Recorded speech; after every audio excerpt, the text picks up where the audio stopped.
Upon conducting assessment 2 with guest number 1 and identifying altered thinking patterns, one thing stands out to me: his ability to maintain unadulterated authenticity.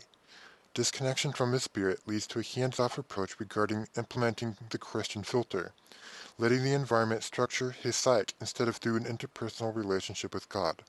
I saw 4 of his expression videos. Key points of reference is that his mind and heart took an alternative trajectory, experiencing underlying conditions, processing environment behaviors, and adapting to what is enforced.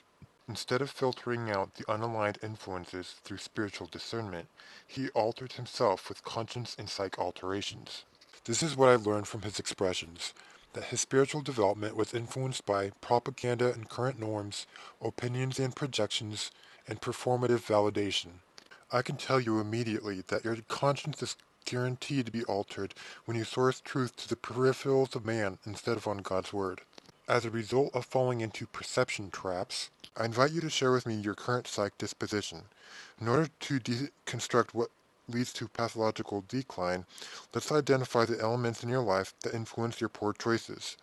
This includes beliefs, fears, and emotional conditions that you processed as provoked by your environment. If you know what triggers you, now is a good time to express them. From the farthest I can go when the psych alterations begin, it started when I was insecure, sensitive, and most dependent on a guardian to de-escalate a situation. Since I struggled with communication, I needed someone to connect with me and advocate on my behalf. But when it didn't happen, and the correction process happens faster than a mind can decipher, perception of reality can be distorted similar to the energy felt here.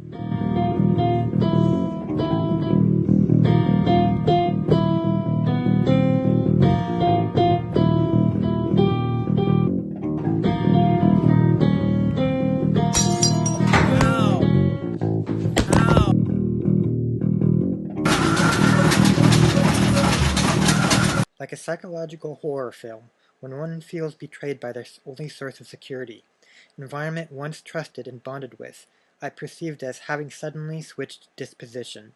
That is why I portray a detonation here.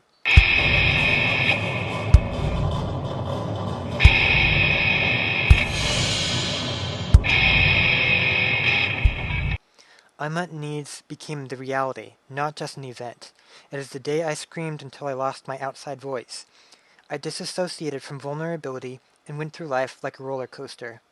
Everything that I felt as injustice, as enforced by design, had permanently altered a part of my conscience. As shown here, if my mind was at a different level of understanding and comprehension, what was rational to me became morally and socially incorrect by those who know what is wrong and yet project on me that I know better.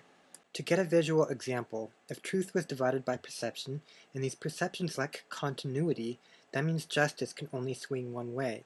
And when a person is constantly on the losing end of this justice spectrum, it no longer becomes about spiritual development, but rather the construction of a synthetic truth structured around one person's perspective. A perspective that does not see an underlying disorder, but rather the framing of each flaw, called behavioral objectification.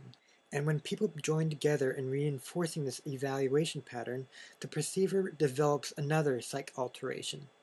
Objectified by my flaws, ignoring my circumstances of cause, to throw me away, I'm not perfect.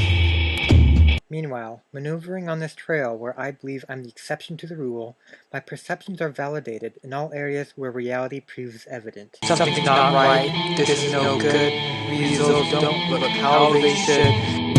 So much effort has been made, yet in misfortune I have stayed.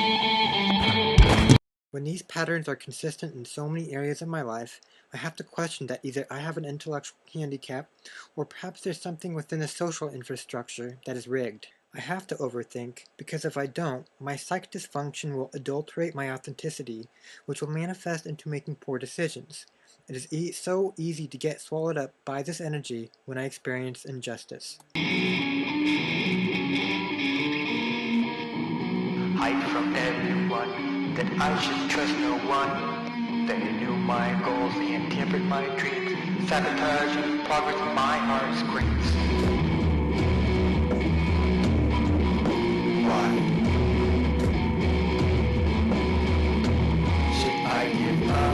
It's like my authentic voice is put to sleep, and spiritual journey is rewritten by the societal infrastructure who project their ideals over my own discernment. It becomes infuriating when they don't connect, and they push me into a chronic state of internalization.